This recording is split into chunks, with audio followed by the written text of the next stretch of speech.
Save the World is on fire. What? What?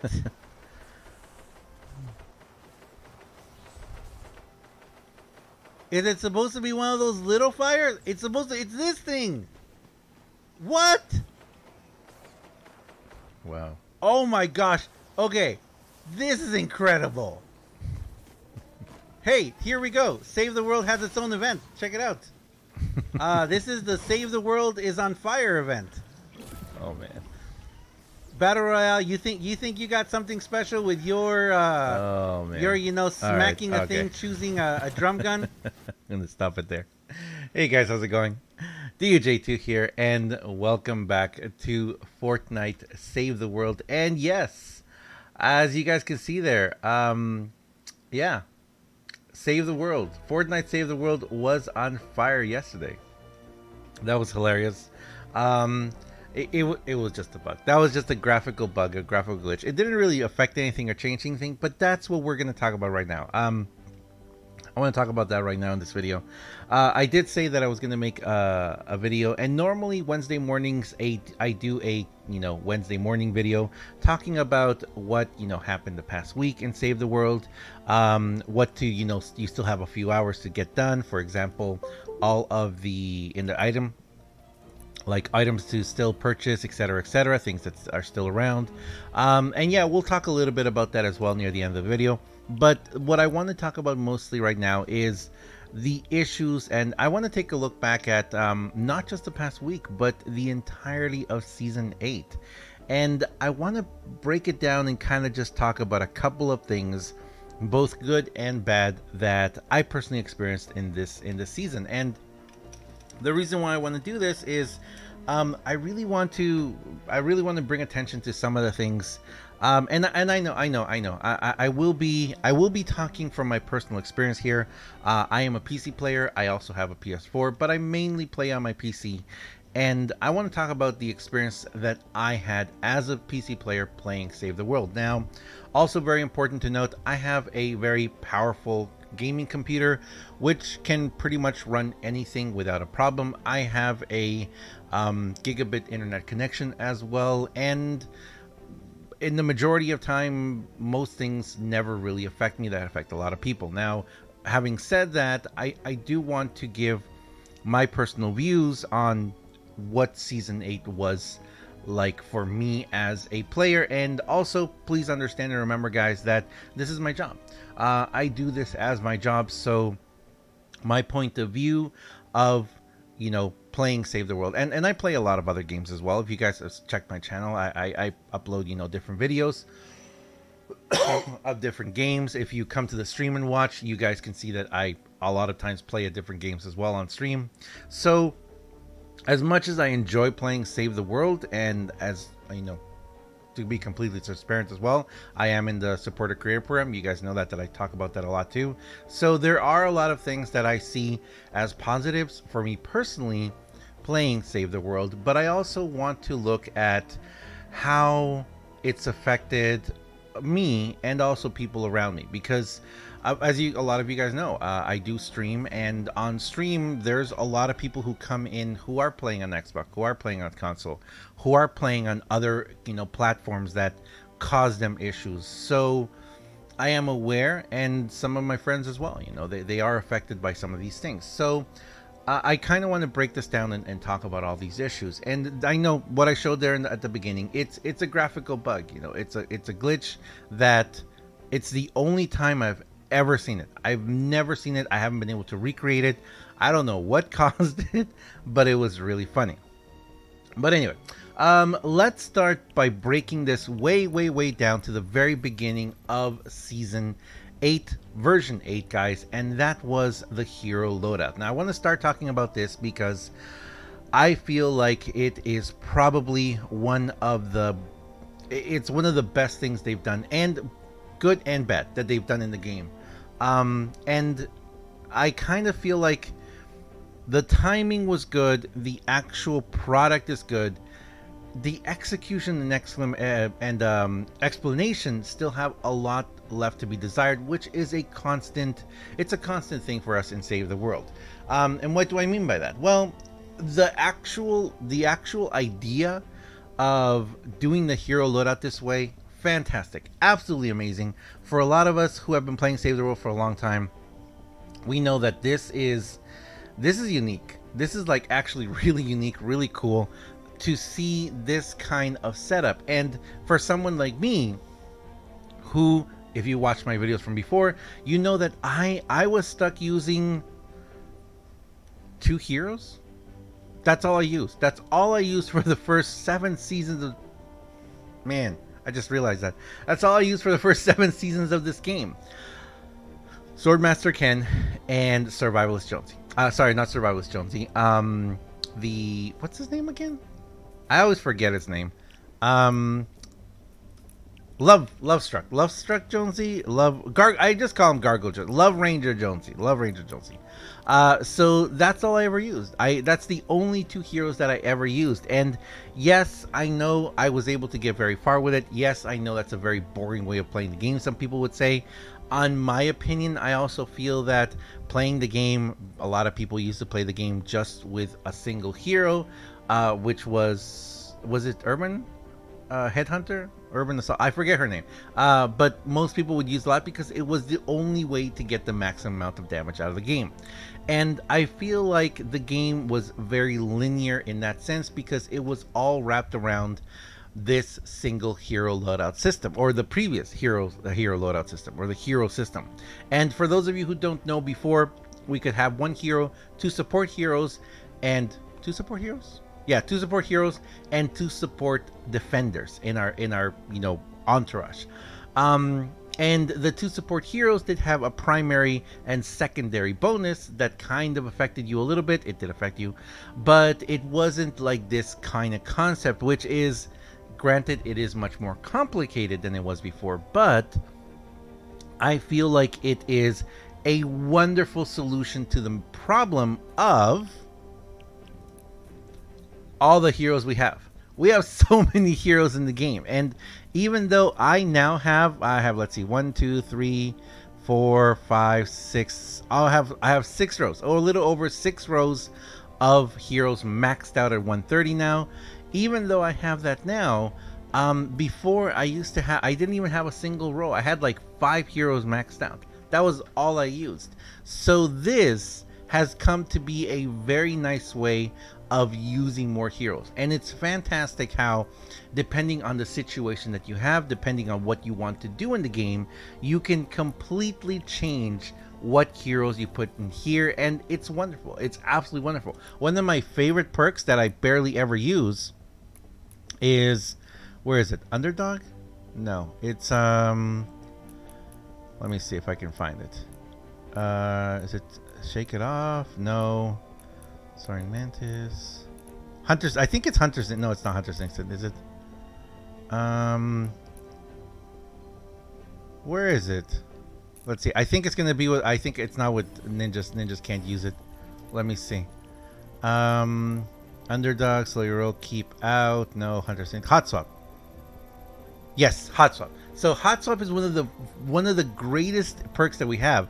Weapon eliminations decrease weapon damage by 13% for 15 seconds. Each weapon type can apply 1 stack of this effect. Requires 1 hero of each class.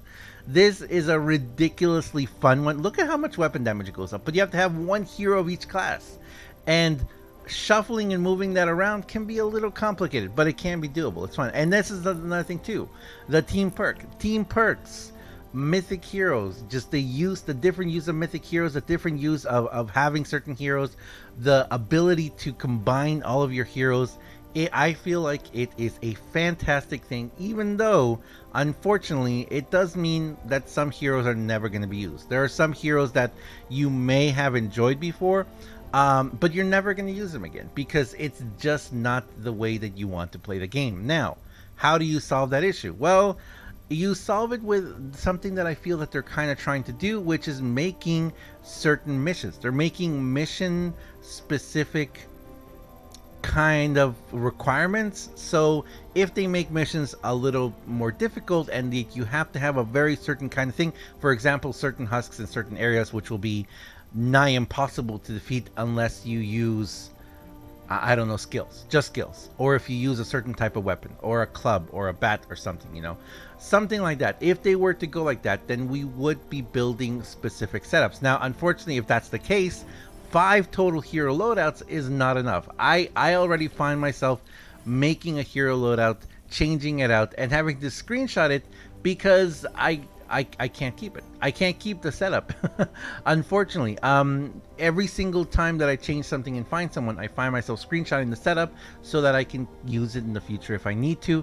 And kind of, I find myself I've actually built myself a little thing, which, well, I built myself a little personal blog that, yes, I will make available to the public someday soon, where I kind of make a setup and, you know, write myself a little bit of what this setup does and what I can use it for. And that's fantastic. That's fantastic that we have that size of replayability in the game. Now, that's hero loadout. The good, the bad. The bad, personally, I feel is we have no real guide on how to use this. Someone brand new to the game may have a difficult time or may have an easier time understanding the setup since they weren't subjected to the previous one. And yes, we had the blog, we had the thing, but seriously, a little, you know, a little tutorial or guide within the game, just kind of, you know, how to explain and understand this, especially explain and understand how to get the perks. Yes, I have a video coming out about that. I've already done that, actually. I just haven't had a chance to release it. Talking about team perks, you know, talking about team perks, how to get them and where to get them in. And also just, you know, concepts of how to play the game. Not only can you take one hero and focus, for example, this hero is focused on healing and, you know, Tail the Dragon and assassination, so it's kind of like very a close-up encounters kind of fighting hero, but you can make a hero completely like a ninja, completely based on smoke bomb, one completely based on throwing stars, one completely based on dragon slash, if you just fill up those things here. So I like to play control. That's why pretty much every single one of my setups, you're always going to see Survivalist Jonesy. There he is, there he is. He's not there. That's the only one he's not in. But Survivalist Jonesy is a must-have, as I've explained before in a previous video, to survive. You know, those healing. That healing is absolutely important when you have for Survivalist Jonesy. But anyway, a little bit more communication in that sense, I feel would have been really good. Honestly, the only other thing that I'll say about this, and this is going to be a reoccurring theme in this video, is going to be understanding, and this is part of the communication, if things are working correctly. Now, for example, Endless Smoke, when it first came out, when at the very beginning of this, the smoke bomb radius was, I think it was like 400%. Even though it said 46 and 186, it was giving a much larger area of effect, or was it duration? I forget. One of the two things. And that's something that's been happening with a lot of these weapons, or with a lot of these, as well as when we had originally Blakebeard came out in Avast Mades was not affecting the cannonade, and just certain little bugs and glitches like that I gotta say, especially and ongoing with a lot of different hero setups, you don't know if something is working the way it's supposed to be. You can make a hero setup and it can work really great for you, and then you try it again after an update and you're like, wait, this setup either is doing more damage or less damage, or something has changed. And the real world implications of, you know, actually testing out a setup can be different than from what you read. Like, we read it on a patch notes or something, and if you read on the patch notes, you know, this was changed, you know, you may not even know the difference until you try them out. And if you try it out before, it kind of is different, you know. So I kind of feel like that is a major thing of communication, especially within the game. It would be wonderful if a hero is not working correctly. You know what? Let us know as soon as you know. That's something for Epic Games, you know, because I'm sure they do know. But taking away something that, you know, someone may have already gotten used to in their gameplay, or adding something that, you know, you weren't used to for a hero or something, that may be something that that I feel like it is not right. You know, it should be something that we should have either, you know, a tweet or a patch note or maybe even a blog, a weekly blog. Because, and again, the reoccurring theme of this video would be there are a lot of bugs. I mean, that's just the reality. We all know that. We all know that there are a lot of bugs in the game and a lot of things that don't work correctly like that. So moving on, I want to talk. The next thing I want to talk about is going to be the event. So, how do I feel about the event? Love Storm into Yar. I gotta say, and this is something that I know a lot of people don't agree with me on this. I think this was beautiful. The only thing I would have changed is maybe I would have released Yar a week or two later. I wouldn't have released it when it was. Now, if you guys remember when we were wrapping up Season 8, they did tell us that Season 9 was going to have a big hero loadout change. And then they did say that there was going to be an event at the beginning and an event at the end of the season. And that was it. That was the only two events. Now, as events go, Love Storm was a little more polished than Yar. Yar, I personally, and I know a lot of people out there, encountered massive amounts of bugs. There were several of these missions. I think this was the one. Yeah, Yar.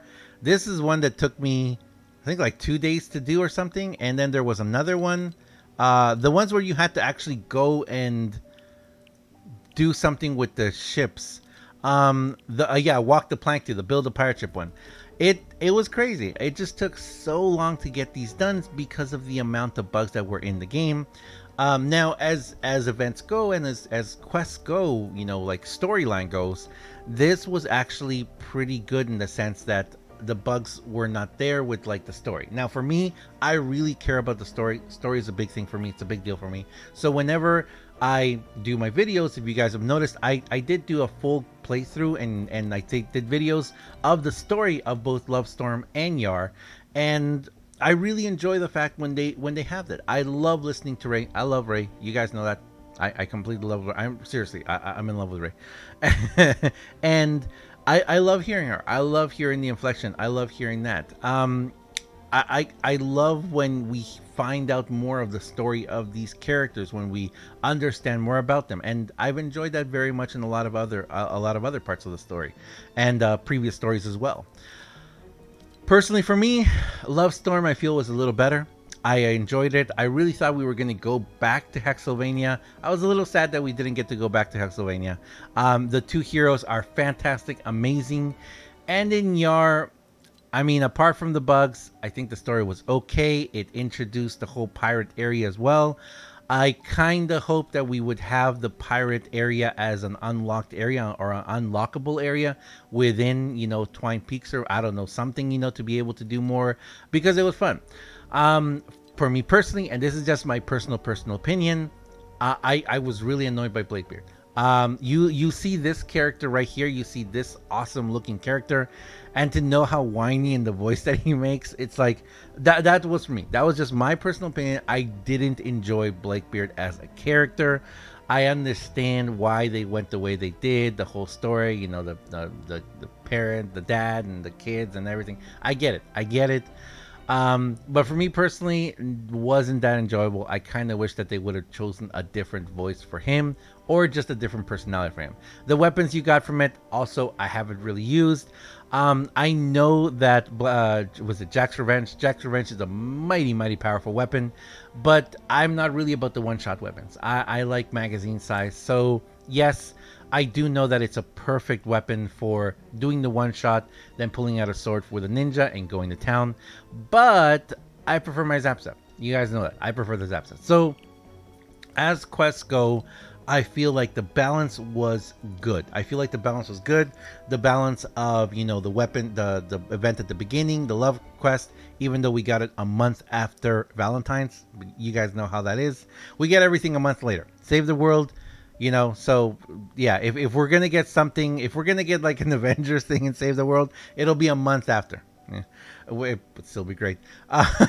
And then with the Yar quest, you know, near the end of it, I think it was good. I like the balance. And I'll say something again in the future, but in a little bit. But balance was good in that sense.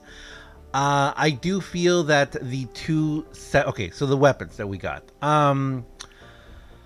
Spring tickets and weapons. Oh man, let's talk about that real quick. I feel. Let's start with the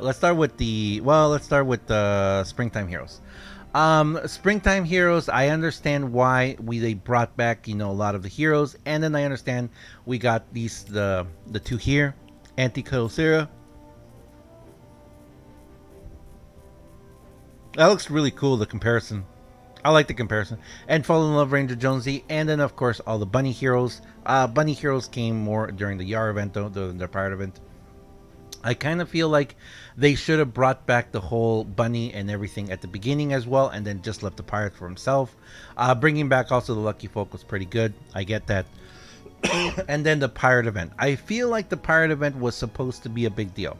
The pirate event was supposed to be a big part of Save the World, and it was. It definitely was. I mean, we have a whole new set of heroes. We have a whole new type of weaponry, the steampunk weapons.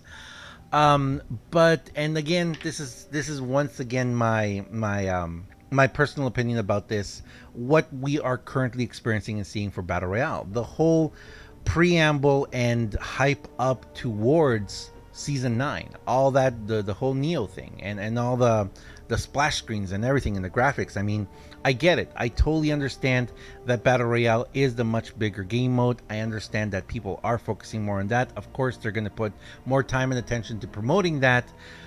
But if I'm going to be honest about it, looking at the promotion that could be done for Save the World, just from the communication standpoint, the marketing standpoint, could yield really good results. It could be really, really good if they were to focus that on us. They were to focus that for us.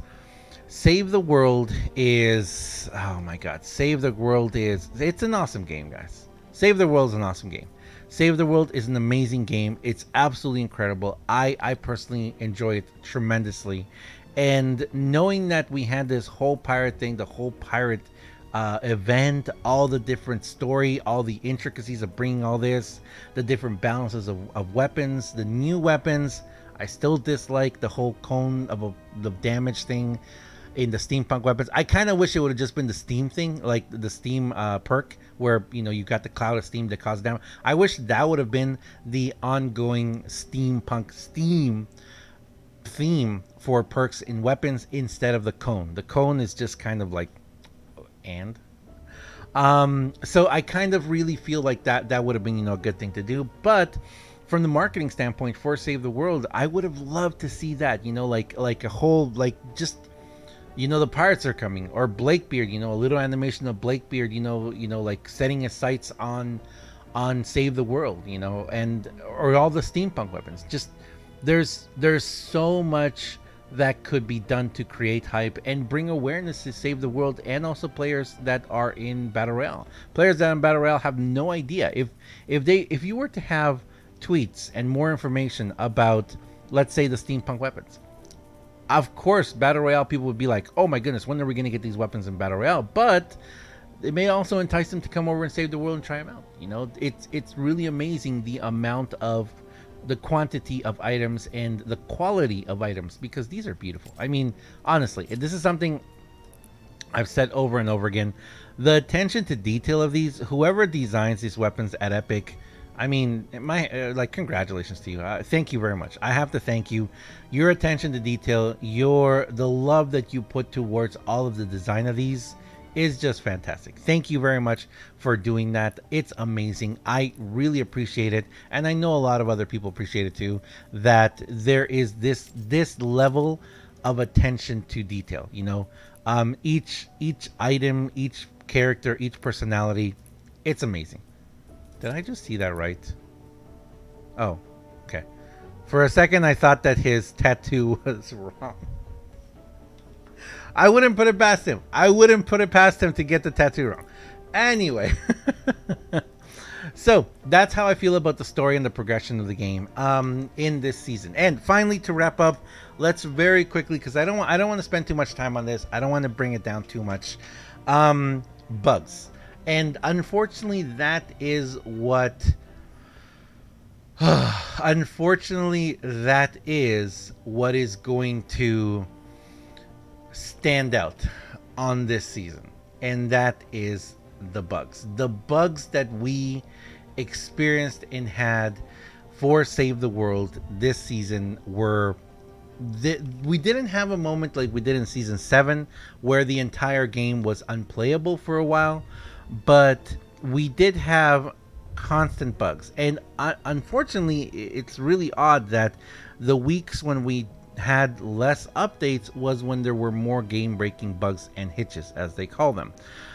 Yes, we do have compensation coming our way for the Easter time, when on that weekend, and for some people an entire week, people weren't able to log in. There's still people that I've heard that are unable to get into a match. Now, could that be a specific issue to each person? Of course, that's very possible. But there were massive amounts, and even like I said, with my with my game, with my gaming setup, my connection speed, everything, I had issues as well. There was one day when I was actually trying to make a video, and all I needed was to go into a match and try out a weapon, and I spent about an hour trying to get into a match. It kept kicking me out, kicking me out, kicking me out. So something like that. And my experience was very, very light in the sense that it didn't really happen to me much.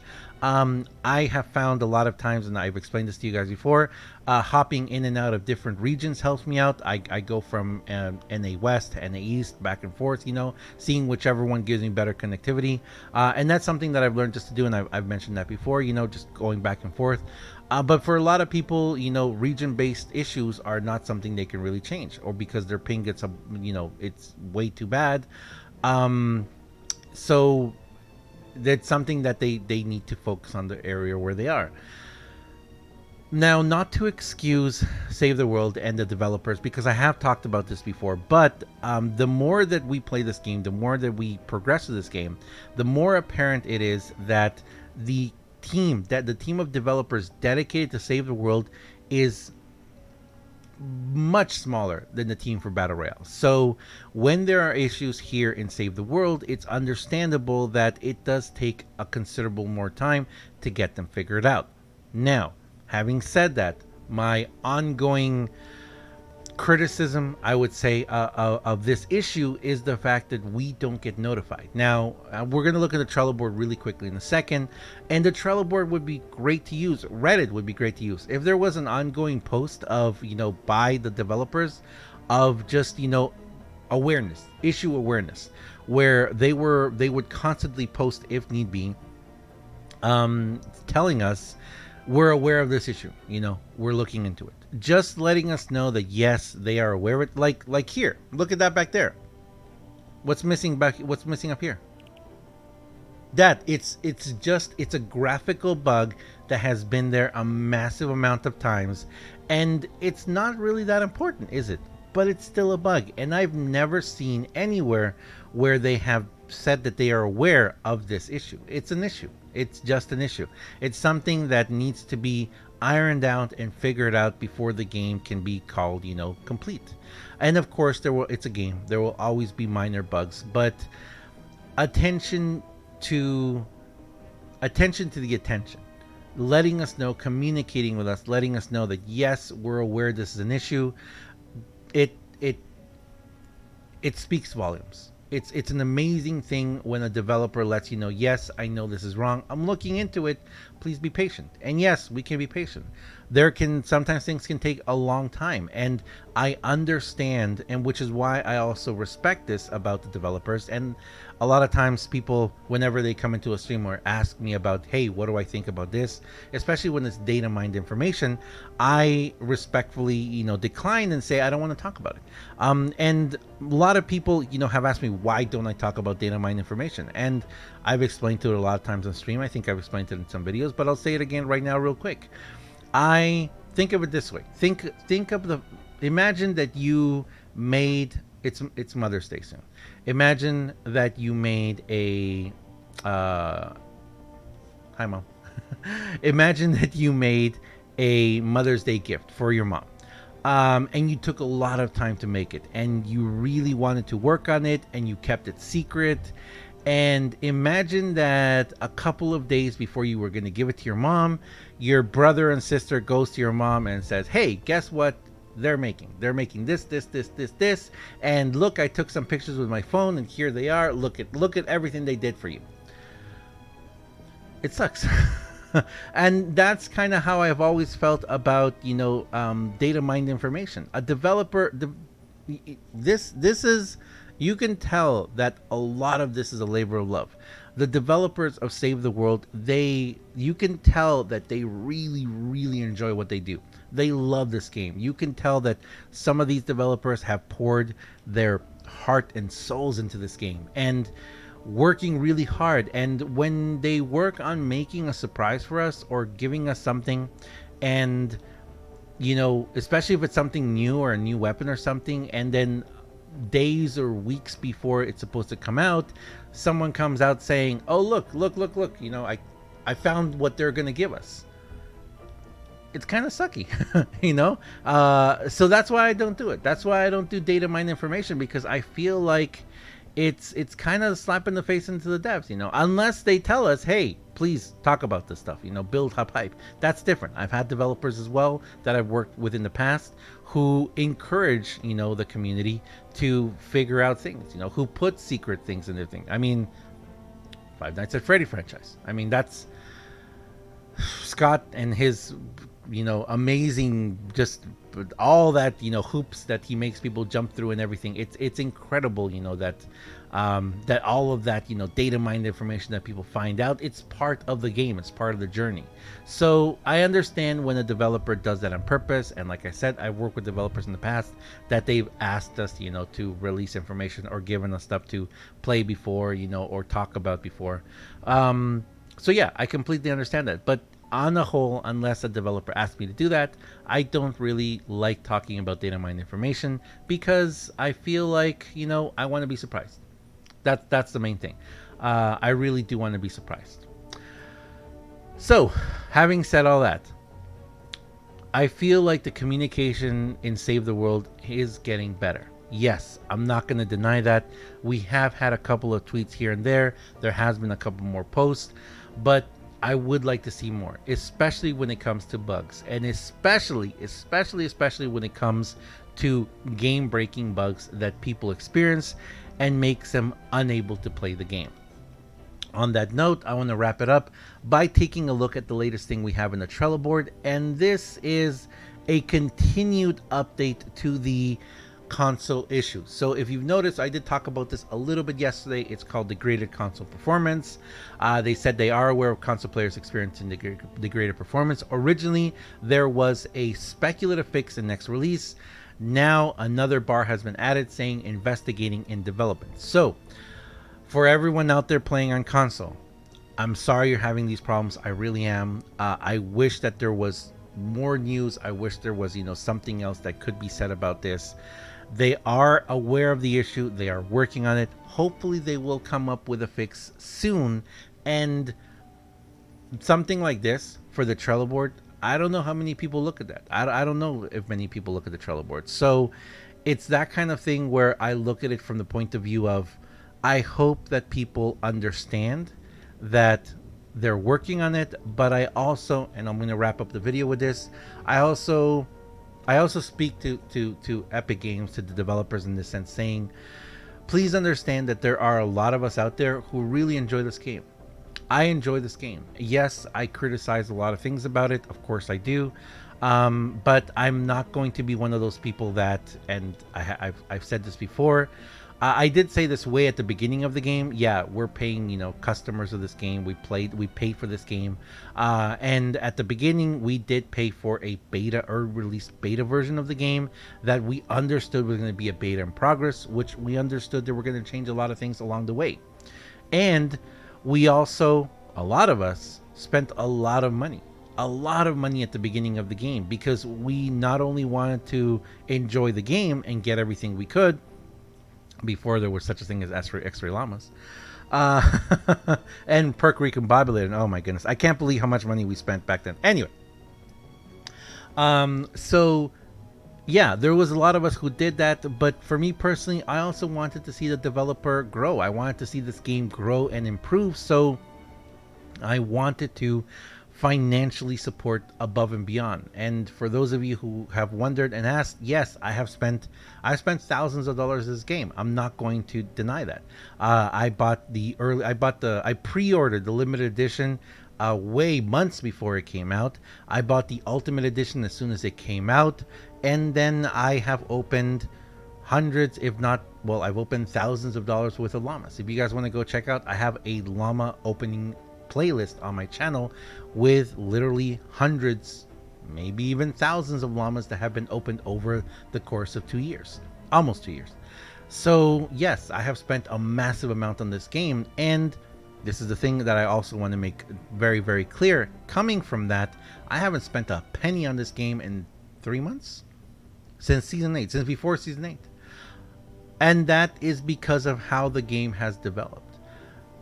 You don't have to. You don't have to spend a penny on this game, apart from your initial investment. If you purchase it during a 50% off season sale, you can spend 20 bucks on this game and never spend a penny, and you can do everything that we've done in the last 2 years. And apparently with Season 9 coming up, you're going to be able to do everything much faster as well. So it's fantastic that the developers have done this. I don't know if the reason was to help us, or the reason was that they don't like money. They don't want any more money. Epic's like, no, listen, we got enough money. We got enough. Just stop.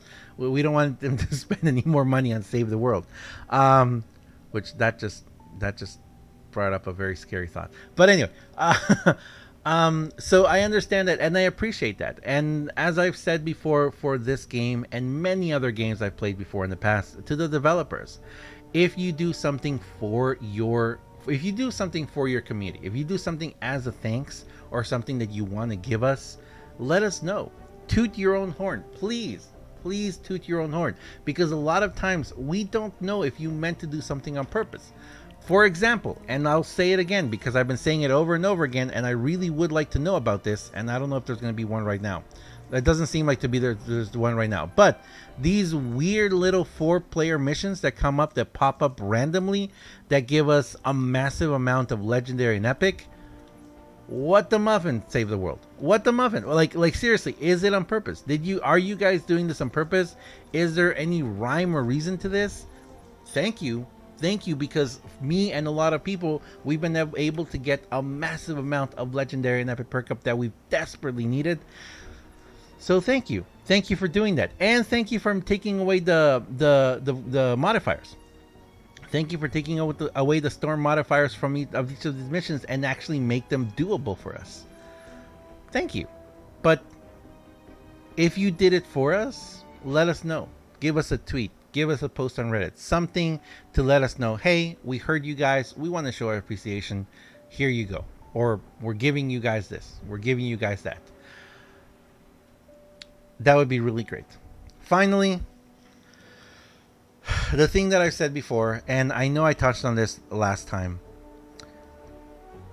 It's sad, but I know that there is a large amount of players. There's less players in Save the World now than there were at the beginning of Season 8. And I know that some of the major issues, the Xbox players have been dealing with this the entire time, months now, seasons now, and that has caused more and more console players for Xbox to drift away from the game.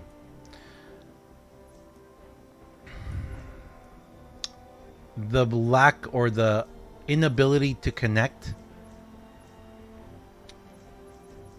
this season caused more players to distance themselves from the game. And I'll say this again, to Epic especially, if you don't tell people what's going on, if you don't let people know, hey, you know, this is a problem, or hey, this happened, or hey, we're working on this, we know this is an issue, just reassuring people, letting them know that you are aware of an issue and you also care about your community and your player base, to let them know something is wrong. What's going to happen is that players are going to stop playing. And I know that there is a massive amount of players out there who have stopped playing. They have distanced themselves from the game because they're like, well, I can't play it anymore. And there is always amazing games out there. So constant communication and letting people know, you know, kind of even the small timetable of how long something's going to take, it really helps out. And having that communication with your community, you know, having that communication with your player base of letting them know that you know something is up, it can make a big difference. Will the compensation that we experienced in 9.1, not even 9, not even this week, in 2 weeks we'll get that compensation. Will that bring back players to the game? I don't know, but there's a lot of players who have left Save the World, and I personally don't want to see this game go away. I enjoy it. I really like it. I would like it to develop, progress, maybe someday go free to play, hopefully. And it's a fun, awesome game. So thank you very much to Epic, to the developers who have really focused a lot of time and effort on this game and made it a labor of love, as you can definitely see in some of the areas in the game. There's some areas of the game where you're like, wow, this was definitely someone really took their time to develop this part of the game.